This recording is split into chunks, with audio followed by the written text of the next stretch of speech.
Digestion in progress.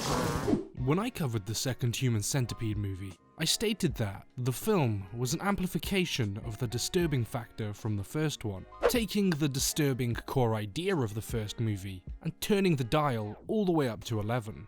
If the second movie drew from its disgusting and disturbing nature, well, the third movie takes the angle of amplifying the pure insanity of it all. It's a movie which in its purest form is an all-out parody of itself. It uses the same thinking as the second movie. It never tries to recreate what came before it. It evolves the formula and attempts to be something completely different. The movie starts off by carrying on the same tradition started in the second movie, making the first and second movies, well, movies in this universe. We're introduced to our two main characters, the prison warden, played by the psychotic doctor from the first movie, and his accountant, played by the security guard from the second movie.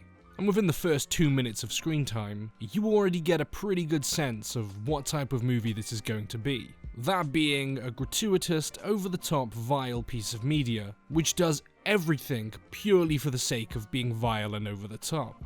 Shown pretty blatantly by the fact that the warden is a foul-mouthed, psychotic character who just straight up sexually assaults his secretary. The warden responds to an incident in the prison by having the perpetrator be restrained while he racially abuses him and then snaps the bone in his arm. It's done a pretty good job of setting the stage for this character, an evil, psychotic, racist, misogynic sexual abuser. If you hadn't already guessed, he doesn't appear to be fully with it, and tends to lash out with irrational behaviour, especially when the inmates don't show him respect. He proceeds to pull out his gun in the middle of the prison and fire off a bunch of shots into the air while screaming something about deserving respect. This mix of psychotic behaviour and the knowledge of going into a movie named The Human Centipede 3, you already know this isn't going to be a very good combination. Nothing good is bound to happen from this insane man with full power over all of these inmates. While in his office, he receives a prank call from one of the inmates, which leads him to believe they've escaped their cells and they're coming for him, resulting in him hiding under his desk in panic until he finds out it's just a false alarm, which in turn causes him to react with an extreme punishment upon finding out it is indeed just a prank. If you haven't already noticed, this warden isn't really one for respecting human rights, as by now, we've already seen him commit sexual assault on an employee and break the arm of an inmate. Well, as punishment for this prank call, he's going to waterboard the perpetrator with boiling water. Yeah, ouch. As you may have noticed, the vibe is completely different from the first two movies. Sure, both of those two differed from each other, but at its core, it was about the horror, with the first one being more of a psychological horror, and the second one relying a lot more on its visuals. Well, this movie, it takes the absurdist approach. Whereas the first two movies kept themselves somewhat grounded in reality, this movie is completely fine with going balls to the walls insane.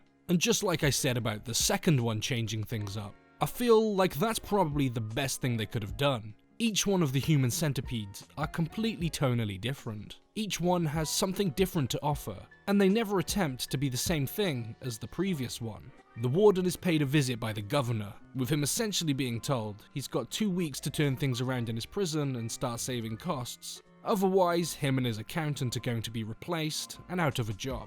And with the warden being the completely sane and rational thinker we all know him to be, he decides the best option to reduce spending is mass castration. Upon being told multiple times by his accountant that this approach isn't going to work and isn't going to serve as a viable way to save money for them, he decides to go ahead with it anyway, and he takes it upon himself to be the one to commit the act. And yes, in typical Human Centipede fashion, it wants to show you it all, nice and close to the camera. The warden then asks for the testicles to be cooked medium rare, and then proceeds to cover himself in the face of this guy's ball blood. And yeah, he really does eat them.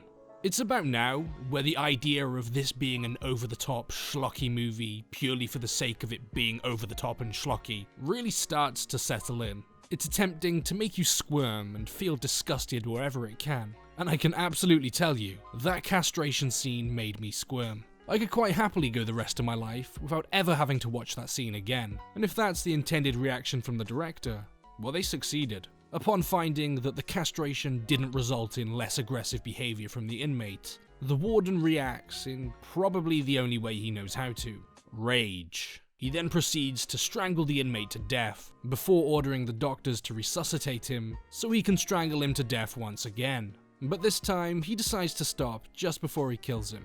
The further this movie progresses, so does the absolute insanity of the warden. He's constantly blaming the blistering heat for turning him mad, but something tells me it's a little bit more than the heat.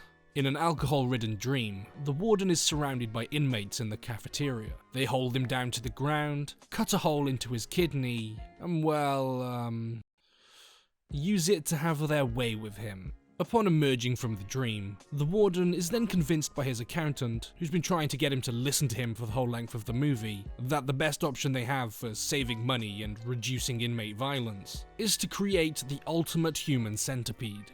Because of course it is. That's totally a rational and reasonable idea to reduce costs. Just sew everyone's face and anus together. Problem solved. But yeah, obviously realism isn't exactly what they're going for in this absurdist nightmare. The warden has the bright idea to torment the inmates by showing them both of the previous movies back to back, before then announcing to them all they're all going to be part of one giant centipede. And telling a bunch of violent inmates they're going to be sewed mouth to anus goes about as well as one would expect it to. A mass riot breaks out, resulting in his secretary being brutally beaten, before eventually the situation is subdued when an armed response arrives. Just like the previous movie, the majority of this film has actually just been the build-up to the centipede. It's basically been one long scene of the warden being as absolutely insane as possible. But now it's time. After the inmates have been subdued and sent to sleep, the surgery can commence. With this being a Human Centipede movie, you can bet that it's going to show you the surgical scenes in its classic close-up fashion. While gross to look at, I still feel the Human Centipede 2 absolutely takes the cake in terms of delivering some of the most vile and disturbing surgery scenes. In the previous two movies, the result of the Human Centipede was actually quite horrifying, but in tone with the rest of this movie, the reveal just proves to be comical. The sheer size and ridiculousness of it all just overtakes any sense of it being gross or disturbing. Like everything in this movie, it's just all pure insanity. If it wasn't obvious enough that this warden is a sadistic madman, he's come up with something even more terrible than a human centipede. A human caterpillar, consisting of death row inmates sewn together from anus to mouth, but with all of their limbs surgically amputated. Upon seeing the horrors of all of this, the governor is disgusted by what he's just witnessed, stating that it's clearly a violation of human rights, and he's going to be absolutely screwed because of it.